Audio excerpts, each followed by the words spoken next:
The conference room at String Technology smelled like burnt coffee and Patricia Valdez's cheap perfume, some knockoff Chanel that probably cost more than most people's rent but still managed to smell like industrial disinfectant mixed with desperation. She stood at the mahogany table, manicured fingers drumming against personnel files thick enough to constitute a small library, that familiar smirk playing at her mouth like a cat discovering an unguarded goldfish bowl. The fluorescent lights buzzed overhead with that particular frequency that makes your teeth ache, casting harsh shadows across assembled faces of String's cybersecurity department. Most looked like they'd rather be debugging code or analyzing malware samples instead of sitting through another strategic realignment meeting. Leah, we've decided to restructure the cybersecurity audit, she announced without looking up from paperwork.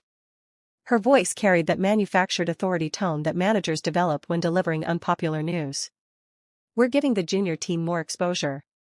Fresh eyes, you know? New perspectives on old problems. I'd heard this speech before, delivered to other seasoned professionals who'd suddenly found themselves redundant or over-specialized, whatever euphemism was trending in corporate human resources that quarter. The words always sounded reasonable on the surface, but underneath lurked unspoken subtext that experience had somehow become a liability. 15 years.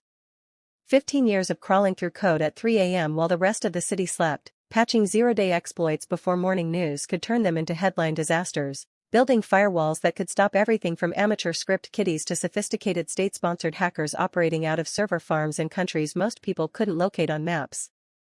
15 years of being the person they called when the impossible needed fixing, when million-dollar contracts hung in the balance, when congressional oversight committees started asking uncomfortable questions about data security. Overqualified, she repeated, finally meeting my gaze with those pale blue eyes that always seemed to be calculating something behind the surface.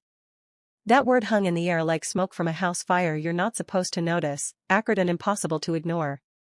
I caught something flickering in her expression, relief, maybe. Or calculation. Definitely satisfaction. The audit team she'd handpicked looked like they'd graduated last month from universities with impressive computer science programs and zero real-world experience with sophisticated threats that kept seasoned professionals awake at night. Jake Morrison sat at the far end, nervous energy practically vibrating through the polished wood. Fresh out of State University with enough theoretical knowledge to fill a library, but I'd bet money he'd never faced a real advanced persistent threat or tried tracing sophisticated social engineering attacks designed to look like routine system maintenance. Next to him, Sarah Walsh fidgeted with her smartphone, probably checking social media instead of focusing on security briefing documents Patricia had distributed. Brilliant kid according to academic transcripts, but brilliance without experience was like having a Formula One race car without knowing how to drive, impressive specifications, dangerous results. Alex Carter, the third member of their dream team, looked like he was still figuring out why he'd been selected for such a high-profile assignment. His background was solid network administration, good foundation work but about as prepared for comprehensive security audits as a house painter would be for brain surgery. I gathered my files, thick manila folders containing years of vulnerability assessments, threat modeling documentation that had taken months to compile, detailed analyses of attack vectors most people in the room couldn't pronounce correctly. Each folder represented hundreds of hours of work, late nights spent chasing digital ghosts through server logs, weekend sacrifices made to keep company data secure. You'll want these for transition, I said, sliding them toward Patricia, keeping my voice professionally neutral despite anger building in my chest like pressure in a steam boiler. She barely glanced before pushing them aside. I'm sure the team can develop their own methodologies. Fresh approaches, remember? The casual dismissal of 15 years institutional knowledge hit like a physical blow. Every document represented lessons learned the hard way, potential disasters avoided through experience that couldn't be replicated with enthusiasm and graduate-level coursework. I nodded professionally and walked out, Patricia's smirk burning behind my eyelids like a camera flash that wouldn't fade. 4 days of forced vacation felt like purgatory wrapped in the illusion of freedom. I reorganized my home office twice, arranging technical manuals and certification documents like evidence in a case I couldn't define. My coffee machine received thorough maintenance usually reserved for critical infrastructure, every component disassembled and reassembled with methodical precision that comes from having too much time and nervous energy. I tried not thinking about gaping holes I'd identified in String's network architecture, vulnerabilities that would take months for junior teams to discover, if ever. Legacy systems running outdated operating systems, network segments that trusted each other with blind faith that makes security professionals break out in cold sweats, authentication protocols that could be bypassed by anyone with intermediate social engineering knowledge. The house felt too quiet during normal business hours. No emergency alerts demanding immediate attention, no crisis meetings where everyone looked to me for solutions to problems they couldn't pronounce, no late-night calls from executives who'd suddenly realized cybersecurity wasn't abstract concept but concrete barrier between their company and financial disaster. Tuesday morning shattered that illusion with controlled explosion force at 5:47 a.m. My phone erupted, screen lighting up like a Christmas tree of disaster. Emergency alerts from news organizations, push notifications from cybersecurity publications, missed calls from colleagues whose voices cracked with panic. String technologies had been breached. Overnight. Complete network compromise, client data exfiltrated, financial records scattered across the dark web like confetti after a particularly destructive party. Headlines made my coffee taste like ash. Major defense contractor suffers massive data breach. Government classification levels potentially compromised. String technologies under federal investigation. I drove through morning traffic that seemed to move with geological process urgency. Every red light felt like eternity, every slow driver an obstacle between me and disaster I'd seen coming but been powerless to prevent. String's parking lot looked like a crime scene. Federal vehicles with government plates surrounded the main building, occupants wearing serious expressions indicating careers were about to end and criminal charges filed. News vans clustered near entrances like vultures at roadside accidents, satellite dishes extended skyward like electronic prayers for exclusive footage. Inside, chaos had achieved art form status. Patricia moved through IT like a hurricane with a law degree, perfectly styled hair showing cracks in its armor, stress lines etched deep around her eyes like geological formations created by tectonic pressure. Her expensive suit looked rumpled, suggesting she'd spent the night dealing with crisis that had exploded beyond worst-case scenarios. "How did this happen?" she barked at Jake, who stood near monitoring stations looking aged 5 years in 12 hours. His hand shook slightly as he gestured toward screens displaying network topology diagrams that looked like abstract art painted in red warning indicators. Where were the detection systems? The behavioral analytics we spent 6 figures implementing? Sarah Walsh sat at nearby workstations, laptop connected to external monitors showing log files scrolling faster than human eyes could process. Her face had that pale, hollow-eyed look of someone who discovered real-world cybersecurity incidents bore no resemblance to sanitized academic case studies. Alex Carter paced behind them, nervous energy radiating like heat from malfunctioning servers. He clutched tablets displaying incident response checklists, but his eyes had glazed expressions of someone who'd realized theoretical knowledge provided no preparation for sophisticated attacks that had just dismantled their entire security infrastructure. I kept silent, maintaining professional distance imposed days earlier. After all, I wasn't on the team. I was overqualified, remember? Too experienced, too paranoid, too focused on worst-case scenarios that optimistic management preferred ignoring until they became front-page disasters. But watching chaos unfold, something cold settled in my stomach like ice blocks refusing to melt. Attack patterns on emergency monitors showed surgical precision that made professional instincts scream warnings no one was positioned to hear. These weren't random hackers throwing exploit scripts at network infrastructure like digital graffiti artists. Every move bypassed sophisticated defenses, navigated around honeypots like having detailed infrastructure maps, avoided detection mechanisms with knowledge that comes from intimate system familiarity.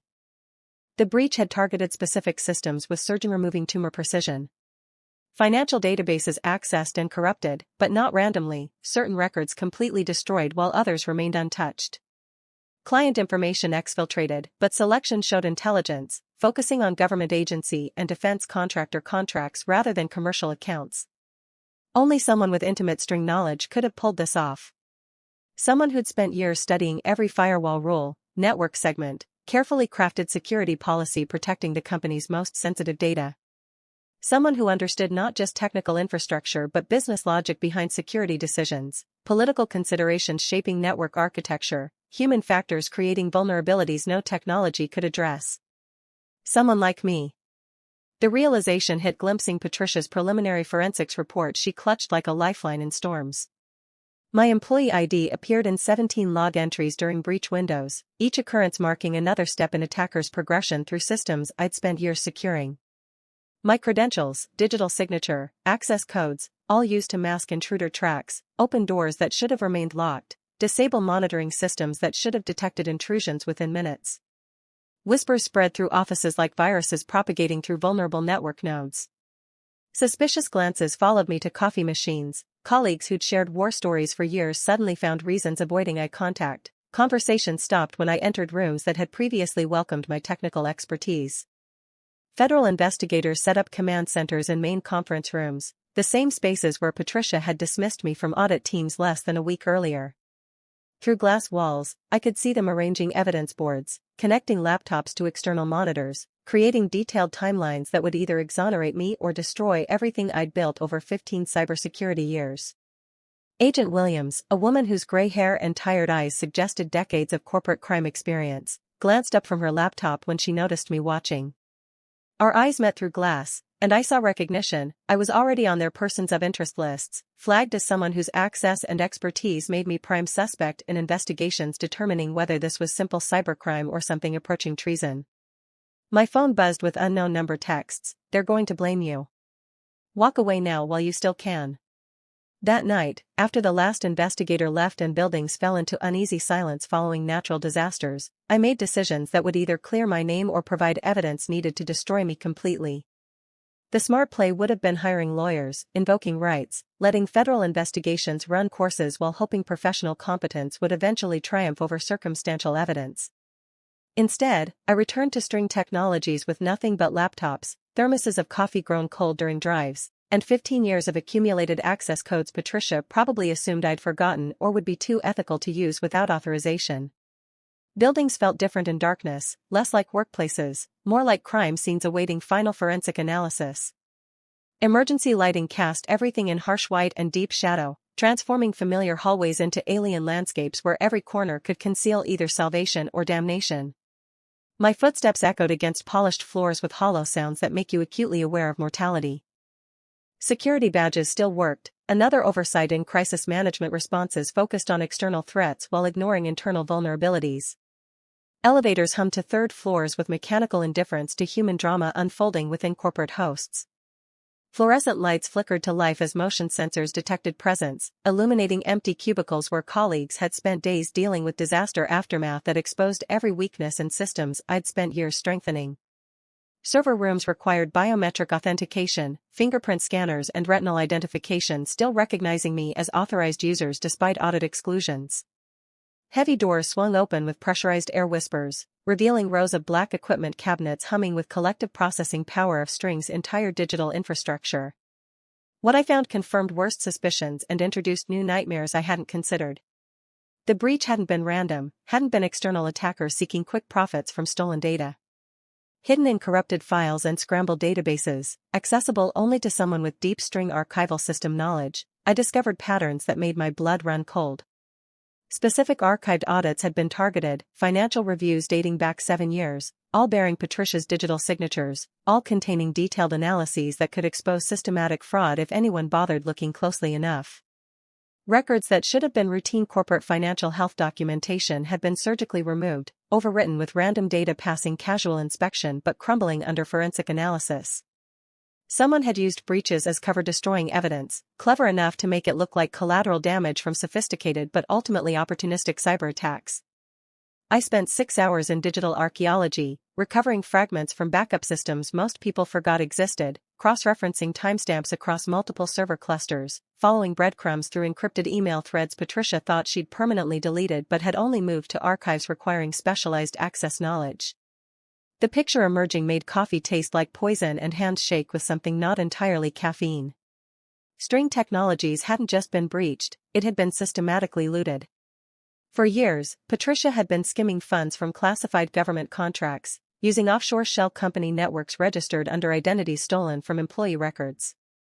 Real people's lives, social security numbers, birth certificates, all hijacked to create financial ghosts existing only long enough to launder money before disappearing into untraceable accounts. Government contracts themselves were enough to make me question everything about String's business models.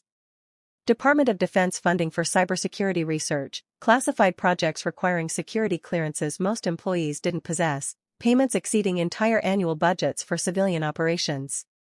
Patricia had been systematically diverting funding portions through fraudulent invoicing, inflated contractor payments, financial instrument webs so complex that detecting them required forensic accounting expertise most auditors lacked. But breaches weren't just about covering simple embezzlement. Digging deeper into recovered data, I discovered foreign bank account connections, communications with encrypted individuals suggesting intelligence agency involvement, financial transfers coinciding with classified research data releases to competing organizations. This wasn't corporate fraud. This was treason, wrapped in enough legitimate business activity to avoid detection by anyone not specifically looking for patterns that shouldn't exist. The more I uncovered, the more dangerous my position became. Every recovered file, every documented connection, every compiled evidence piece brought me closer to proof that could either exonerate me or identify me as the next target in conspiracies already demonstrating willingness to destroy careers, lives, and national security for self-protection. My laptop screen flickered as I worked, subtle interruptions suggesting someone was monitoring investigations, tracking digital footprints in real time. Advanced persistent monitoring, surveillance technology requiring significant resources and sophisticated technical knowledge for effective implementation. Patricia wasn't working alone. Fraud networks I'd uncovered extended beyond string technologies, reaching into government agencies, defense contractors, international financial institutions specializing in transaction types that intelligence agencies preferred keeping off official records.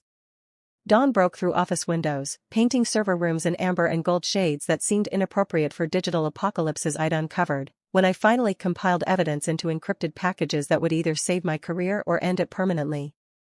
Financial records telling systematic theft stories spanning nearly decades, communication logs revealing conspiracy scopes reaching government contracting's highest levels, forensic trails painting Patricia Valdez not as incompetent manager but as fraud architect so sophisticated it had operated undetected through multiple federal audits. The irony wasn't lost, being excluded from audits had inadvertently positioned me as the only person with access, expertise, and motivation necessary for uncovering truth.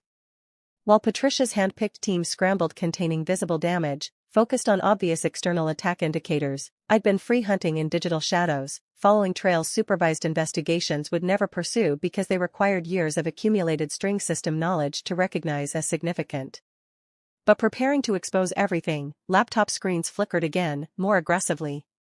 New alerts flooded dashboards, warning indicators suggesting someone was actively attempting to penetrate my security measures, trying to access evidence I'd compiled over several hours.